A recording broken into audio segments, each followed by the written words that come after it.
All right. It's good to be with you guys. Man, this feels like a family. You guys always invite me in, and I always feel so warm. Thanks. Jason, a long time ago when I did my first guest preaching gig at Brookview, I was pastoring another church, and I'd preach there at night, and then I would preach here in the morning. And so I said, I'll preach at Brookview under one condition. I can't write a second sermon for that morning. So I get to preach on whatever I want to preach, which I thought at first was kind of frustrating because the Bible's huge. There's a lot of stuff there.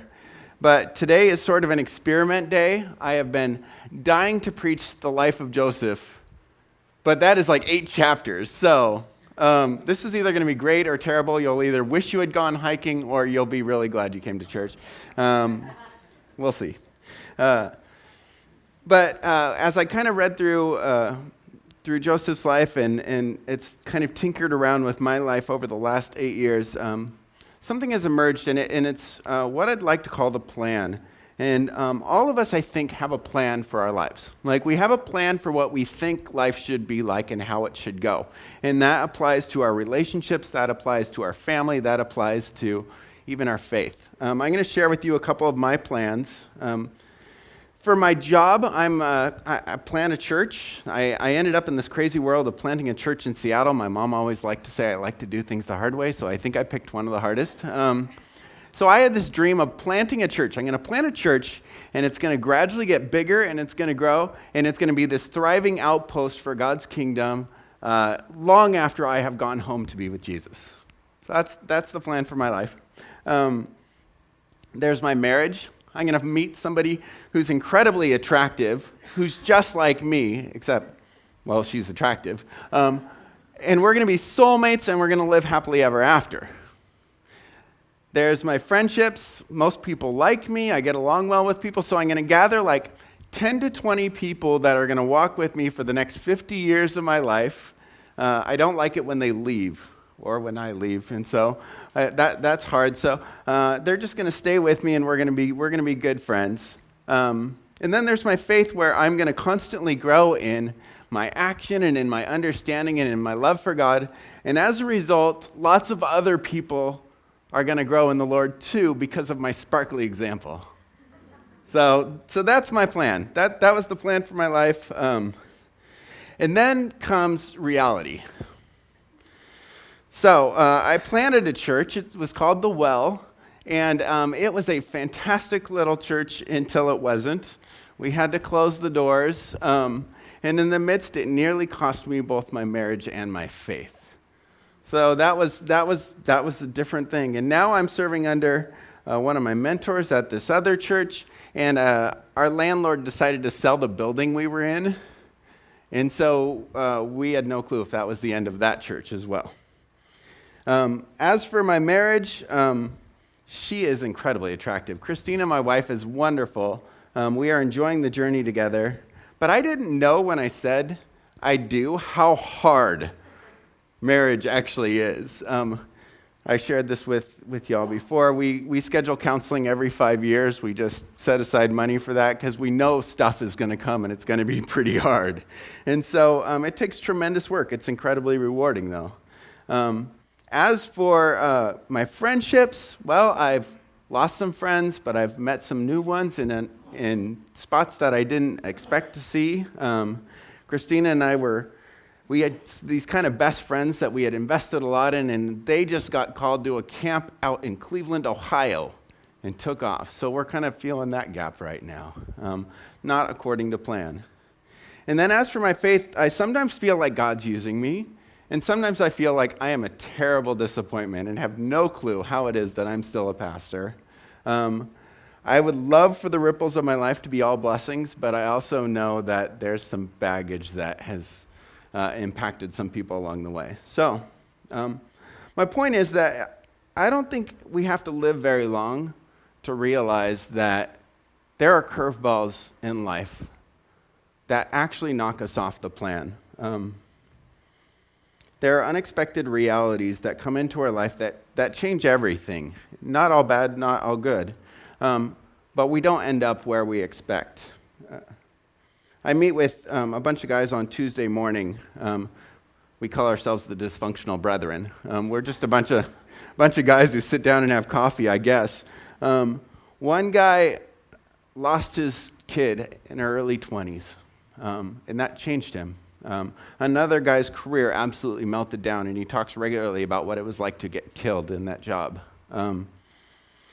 And then another guy is a recovering alcoholic who nearly lost everything in his family. And then there's me, and I'm like, wow, I have a pretty good life. But yeah, curveballs, they come. This week I read a story about a guy by the name of Anthony Purcell. And he went down to watch the Super Bowl in Miami, was out on his boat, dove off the boat to cool down, and didn't come up. So his cousin dove in after him and found that there was a sandbar underneath the surface, really shallow. He'd gotten paralyzed. He was told, you'll never walk again. He was given 20 days to recover and to get used to this chair that they gave him some assistance for. And he spent the last 6 years fighting to walk again. We're going to pick up his story a little bit later, but curveballs aren't always tragedies. Christina and I are in the midst of moving. My life is packed up in boxes. Why I said I was going to guest preach the week I'm moving, I don't know. But we're packed up in boxes, and we're moving from a house that's 5 blocks away from my church to Lake Forest Park, just up the hill from Third Place Books, and that's going to be my new office and ministry center, and Christina and I love to do hospitality, so that'll change how God uses us. Harbor Church did find a new place. We aren't a homeless church. We actually continued on, and a wonderful little Lutheran church down the street invited us to share space with them and worship in the same building with them, and they've turned out to be fabulous partners. And in the midst of that, a bunch of addiction groups have found a space to have their groups, and I've been meeting with them and getting those going, and they've gone, if we could have one more night, we could help so many more people, because opiate addictions are just going crazy right now. And so we're like, yeah, how many nights do you want? We'll make it happen. And so all of a sudden, I'm right in the middle of watching all these 12-step programs help people in their lives, and they've started to come to church. And I didn't plan any of this. I'm not some brilliant strategist who could do this. So, or I think of James and Alice Van, little Sadie. Got to see a little picture. They just have a baby. That's a curveball. It's going to change their life. Anybody who's had a kid, it's going to change their life. That's why Christina and I won't have kids, so there's that. You ever see the movie Trouble with the Curve? It's a baseball movie. If you like sports movies, it's a pretty good one. There's this top prospect coming up to be a major league player, and one of the scouts notices that he does something funny with his hands, and he can't quite hit the curve. Can't hit a curveball. And if I'm completely honest, I'm a little bit like that. I have a hard time when life goes sideways and gets off script with making the most of it. I kind of get frustrated, and I wonder what on earth God is doing, because this is not what we talked about. And so for me to learn the lesson of how to hit the curve, there's nobody better than Joseph. So we're going to look at Genesis 37 through 45. You're going to read it on your own. I'm not going to read it all for you, but I will give you the recap. I'm going to attempt to do this. So Joseph was the youngest of 11 children as he was growing up in his house, and he was also the favorite. So all of his brothers kind of resented the fact that Dad liked him the best. Now, he was a really neat kid, Joseph. He had a gift of understanding dreams and how they would play out. God would give him dreams, and he knew immediately, oh, this is what that dream means. And so he would go to his brothers and go, hey, guess what? I had this dream. And in it, you all are going to bow down to me, and I'm going to rule over you. How cool is that? They already resented him, so that didn't go over really well. So massively dysfunctional family. Family dynamics play a huge part in who we are. They shaped us, didn't they? I grew up in a family with 3 boys, a single mom who was getting her master's degree, and she would say to us again and again and again, if you don't have something nice to say, don't say anything. And I'm pretty sure she was just trying to manage the sheer chaos of 3 boys. And as a result, like, I have this natural innate sense of wanting to encourage everybody and say something nice. But when it comes to like conflict and needing to call someone out on something that needs to change, I'm super conflict avoidant. It has not served me well as a pastor. It's sort of the gifts and challenges. Another one of the curveballs was my parents got a divorce, and I moved back and forth every year. So I went to like 8 schools in 6 years, something like that. My birthday is September 12th. And so what that meant is school started like what, September 7th? That gave me 5 days to make enough friends to have at a birthday party. So this went on every year. So I'm really good at making new friends and not so good at keeping old friends. So if I've been friends with you at Brookview, know that I still care about you. I'm just stink at keeping in touch. But it shapes us. And it wasn't all God doing stuff. It's life doing stuff. But God can use it, and that's the beauty of Joseph's story. Stuff that wasn't God's doing in Joseph's life. Well, his brothers reacted to this news that he was going to rule over them by selling him into slavery. All right, so you thought you had a rough childhood. He got sold into slavery by his brothers. And I think we can all look back at spots in our life and go, what are you doing, God? That is just messed up. Where are you now? We might even think that it broke us, that now we're stuck with this, and we can't actually move forward anymore because of that. God abandoned us. Well, Joseph got sold to this guy named Potiphar, a successful Egyptian, and then here's what it says about him. Genesis 39, 2 and 3. The Lord was with Joseph, so that he prospered, and he lived in the house of his Egyptian master. And when his master saw that the Lord was with him, and that the Lord gave him success in everything he did, Joseph found favor in his eyes and became his attendant. Potiphar put him in charge of his household, and he entrusted to his care everything he owned. The Lord was with him, right? It all turned out good, back on track. The Lord was with him at Potiphar's. This whole slavery thing wasn't so bad because he got sold into this nice house, and now he's able to use his gifts there, and so everything went well for him from then on. Except for Potiphar's wife thought he was really cute, and when he turned her down, woman scorned. Don't mess with that. That's why men say yes to your wife. Just say yes. When she got turned down, she accused him of rape, and he was thrown in prison. So the Lord was with him, and yet he got thrown in prison. Messes with us a little bit. Genesis 39, here's what happened in prison, 20 through 23. Joseph's master took him, put him in prison, the place where the king's prisoners were confined. But while Joseph was there in prison, the Lord was with him.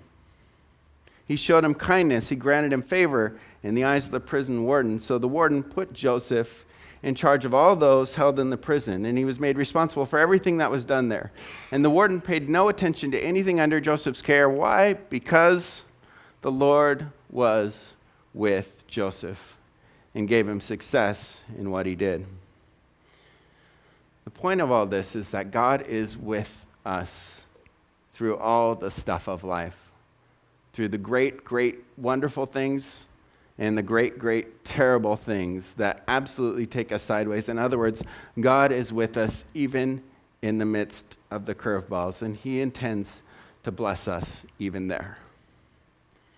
Jesus never said life was going to be easy with him. He actually said, in this life you'll have many troubles. As a matter of fact, you might even have them because of me. But I'm with you, even to the end of the age. We want a blessed life. But what is that? Is a blessed life a life where everything goes our way and goes according to plan? I would prefer that, frankly. Where we get to climb higher and higher and things get better and better and it's mostly struggle-free. Or maybe a blessed life is actually what Psalm 139 describes. I'm going to read it for you, part of it. Where could I go from your spirit, God? Where could I flee from your presence? Because if I go up to the heavens and everything goes great and everything's going my way, well, guess what? You are there. And if I go to the bed of the depths, if my life takes a tank and goes absolutely sideways and things obliterate around me, you are there. If I rise on the wings of the dawn, if I settle on the far side of the sea, even there your hand will guide me, your right hand will hold me fast. And if I say, surely the darkness will hide me and the light will become a night around me. In other words, things get so bad I can't even tell that God could possibly be here with me in this. Even there, the darkness will not be dark to you because the night will shine like the day. For darkness is just like light to you. Put up that plan again. Maybe the dream of an easy, carefree existence is actually not the right dream. My brother's an entrepreneur. He went down to Las Vegas to make his fortune in real estate right before the thing collapsed. So he got down there and there was no houses to sell and no loans to be given. So he bought a pool route of 50 pools to go clean and then started advertising his tail off. It's now a couple hundred pools and now he has people working for him. And his dream was to get this thing big enough that he could just walk away from it, be the owner, and keep collecting checks. And then what? I don't know. So he was having this conversation with the guy who was a retired guy, and he was motorhoming about the country, right? It's not a bad retirement. And he was talking with this guy, and as he talked to him, he goes, he's not involved in anything at all. There's him and his wife in their motorhome, and then when they get bored, they just change the scenery. And he goes, I don't know if I want that life. I used to think I wanted that life, but maybe I do want to work. And so now he's digging into work and into family and into life instead of pursuing this dream of having things ever so easy so that he could just chill. I think God's promise that there will be trouble, that things are not going to go easy on us, may be a part of him blessing us. As a matter of fact, I think the curveballs might actually shape us. Back to Joseph. Take that down if you want. In prison, 2 of Joseph's fellow inmates had some dreams. Joseph knows a thing or two about dreams, right? And they keep having this dream, and they can't find anybody to interpret. So Genesis 48 says this. Joseph said to them, do not interpretations belong to God? Tell me your dreams. In other words, God gave me this ability, so how about I help you with that? God wants to use our gifts where we are. Joseph never planned on that being a prison. It was to rule over his brothers, remember? That was the plan that God gave him. He knew it. But now he's sitting in prison, and there's 2 of his fellow inmates having dreams, so he's like, well, I guess I'll use my gifts here. Tell me your dreams. He's blooming where he's planted. I hate that cliche, and it's so beautiful. But he knows that he has this gift from God, so he's going to use it even if he's stuck in a prison. And so he tells these guys their interpretation. They know Pharaoh, so of course everything ends up well. They pull him out of prison and go, this kid's really special. And so he was immediately released from prison, and his life went great after that. Actually, that's not what happened. The Bible tells us very clearly that what happened next is they got their interpretation of dreams. It worked out just like it said, and then they forgot him in prison for 2 more years. You ever feel like you're at work for 2 more years and you're like, really? Is this all there is? Here he is, managing the prison. He's actually doing all the work of the warden and getting none of the pay. And the warden's like, I don't even have to worry about the prison. I just get paychecks. This is so cool. I'll read for you something. Genesis 41. I didn't put it in my notes. Maybe it's a good reminder that I am still using the Bible, even if I'm reading off my paper. Genesis 41, 15 through 16. So he has a dream. So Pharaoh has a dream and begins to go, does anybody know what this means? And nobody in his whole court can answer him. And then finally, the guy who Joseph had helped out understanding his dream goes, "Oh yeah, I remember this kid I forgot in prison for 2 years. We should ask him. He was pretty good at this." So they sent for him. It says, "So Pharaoh sent for Joseph, and he was quickly brought from the dungeon. When he was shaved and changed his clothes, he came before Pharaoh, and Pharaoh said to Joseph, 'I had a dream, and no one can interpret it. But I've heard it said that when you hear a dream, you can't interpret it.'" I love Joseph's heart right here. I can't do it, but God will give Pharaoh the answer he desires. God will do it. I can't do it. I'm just a kid, but God will use me. And he began to have this pattern in his life. No matter where he went, no matter what curveballs came in, God's gonna use my gifts and my talents wherever I'm at. He used it in prison. He used it in Potiphar's house. Maybe he'll even use it in Pharaoh's court. Just this consistent trust that God's got this. And the dream was, you're going to have 7 great years where you're going to have tons of harvest, and then you're going to have 7 years of famine. And so if you save up during these 7 great years, Egypt will get even stronger during the years of famine. Well, famine sets in. Joseph's brothers back home start running out of food, and they go, "We did hear Egypt still has food stored up. We should go over there." And so they come to find food, and they find Joseph, and then the big lesson of this 8 chapters of Scripture is dropped on them. Genesis 45, 5 through 8 says this. Joseph's talking to his brothers, and he says, "Don't be distressed. Don't be angry with yourselves for selling me here. It was to save lives that God sent me ahead of you. For 2 years now there has been a famine in the land, and for the next 5 years there will be no plowing or reaping.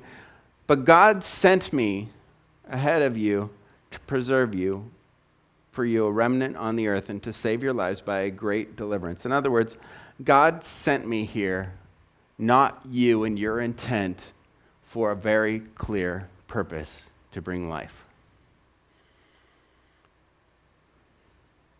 What if God sent us here for a purpose that is even bigger than anyone's intent, or the twists and turns that have come into your life, or the disasters that you have experienced that have shaped you? What if God was bigger than all of that, and now he intends to use that exact thing that you've gone through?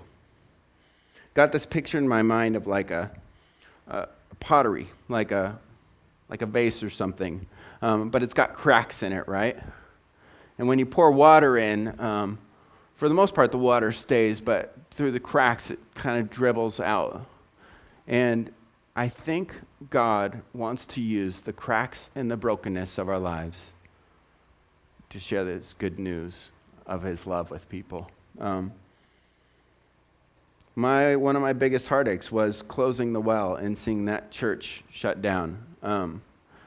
But now I'm in a church that's almost the same size, doing many similar things, and it's struggling at times. And it's funny, back when I closed the well, I thought, it's struggling, God must have left, we're done. And now that I see the church struggle, I go, God must be up to something. We're about to change. I don't know what that's going to look like. But I will say, having a church of a bunch of older folks who are quite comfortable, and then having a whole bunch of addicts come into our church is fantastic in all sorts of messy ways. It's beautiful to watch them try to love each other and to see what God can do here. Maybe there was a purpose that's even bigger than the disasters. Maybe there's a purpose that's even bigger than our achievements. Maybe there's a purpose that's bigger than anything that has come into our lives. Especially the times when we think God left. Think of Jesus and the cross. That's really why we're here, that cross. There's a moment on the cross where Jesus says, my God, why have you forsaken me?" A moment where Jesus thinks, God must have left me. It's over. This isn't what I wanted anyway. I didn't sign up for this. And most theologians think that that's the exact moment that all the sin of all humanity landed on his shoulders, and then he died. Actually, he was killed. So humanity comes up with the worst possible thing it can possibly do. We're going to kill God. And God dies, an innocent man dies. The worst injustice you can possibly think of turns into the salvation of the world. Why? Because God is bigger than the story. That God was able to make it happen that way, that it saves us. What if those unwelcome curveballs are God's purpose for our lives, even though God didn't do it? Harbor Church, among other things, is a place where a lot of people have had a lot of brokenness. We've had people die of cancer. We've struggled with stuff, and people are pretty open about their brokenness. And now we have like 5 or 6 different people who have lost their marriages to an affair. A husband has checked out on the marriage, decided to move on to wife 2.0. Wife 1.0 is left there going, what the heck happened? After church, like I'm cleaning up and getting things squared away, and then like an hour later, I'm done. These women are still sitting there in the chairs, week after week, talking to each other. I have to go, I have to lock up. There's a coffee shop up the street. I'm sorry. I really want to see God. I've gone to small groups that were supposed to end at 9, and they just go to like 11:30 because these women are there ministering to one another. And what's crazy is this thing that was an absolute disaster, the opposite of what God's will is in every way I can think of, becomes a purpose and an aid and an assistance. Maybe God wants to use the brokenness to give us a new purpose. I opened up with the story of Anthony Purcell. There's a picture of him. He spent the next couple years trying to get back to a life that was normal. He's back at work. He's driving. He's engaged, numerous steps. But he found this purpose of this walking with Anthony thing where he helps other people who have had spinal problems. And the thing that struck him was, I was given 20 days and told I'm going to sit in a chair for the rest of my life. That's it. That was all the assistance given. So we need to give people better assistance than that. And so he started trying to do that. Well, the highlight of his thing is this golf tournament, this fundraiser. The Washington Redskins NFL team decided, well, we want to support that, so we're going to send some players to it. We'll send cheerleaders to it. It's going to be great. This year, the first day of that tournament raised $100,000. And that's compared to, over the last 4 years, they've raised $1 million. So what happens with $1 million? I mean, those are just numbers, right? $10,000 went to a 17-year-old named Archer. Similarly, dove into a shallow water.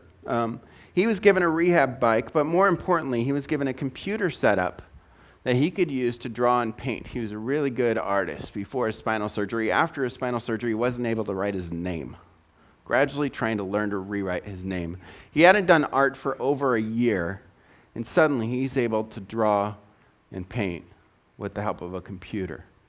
That's giving someone their life back. All because Anthony Purcell believed God has a purpose for me, even now that I'm paralyzed. Mark Twain wrote 2 of the most exciting days of your life. 1, the day you're born, and 2, the day you figure it out. Maybe those curveballs, those things that we don't want to happen, the good, the bad, the unexpected, are actually the days we get to figure out why we're here. What if God's big enough to do that? I married a lady who's incredibly practical, and I share with her these great sermons and big thoughts and ideas, and then she says, so what? Now what? What do I do with that? Thanks for sharing, honey. And so I've tried to end my sermons lately with a so what section. It doesn't come easy for me. But I listen to my wife. I try to anyway. So what? 1, you're here for a reason. God's got you right where you are for a reason. Look for open doors and opportunities instead of wishing you're somewhere else. I think a lot of us like to wish that we were somewhere else where we could finally do our thing. You're there, and then God can bring you to the next spot.